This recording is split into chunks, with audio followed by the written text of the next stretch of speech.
ඉස්ගෙඩිනටි මලසිරුරු 1600ක්. ඔව් කඩුවෙල කියන්නේ නගරය. ඔයා මේ වීඩියෝ එක බලන්නේ කඩුවෙල ට්‍රැෆික් එකේ හිර වෙලා නම් හෙමින් සැරේ ඔයාගේ වාහනේ ටයර් එක දිහා බලන්න. ඒ ටයර් එකට අඩි කීපයක් යටින් තාර පාරට යටින් තියෙන්නේ මොළවද දන්නවද? නිකම්ම පස් නෙමෙයි. ලේ පෙරාගත්ත කඩු දහස් ගාණක් සහ හිස්ගෙඩිනටි මලසිරුරු 1600ක්. ඔව් කඩුවෙල කියන්නේ නගරයක් නෙමෙයි. ලංකාවේ තියෙන ලොකුම සුසාන භූමියක්. 1562 දී සීතාවක රාජසිංහ රජතුමා පෘතුගීසීන්ව සමූල ඝාතනය කළේ හරියටම ඔයා ඉන්න තැන. එදා මේක ලොකු මඩගොහරුවක්. සටන ඉවර වෙද්දී මුළු වෙල් යායම සතුරන්ගේ ලේ වලින් තද රතු පාට වෙලා තිබුණා.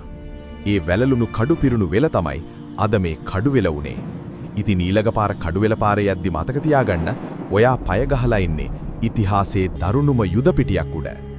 මේ වගේ හැංගුණු කතා දැනගන්න අපිව ෆලෝ කරන්න.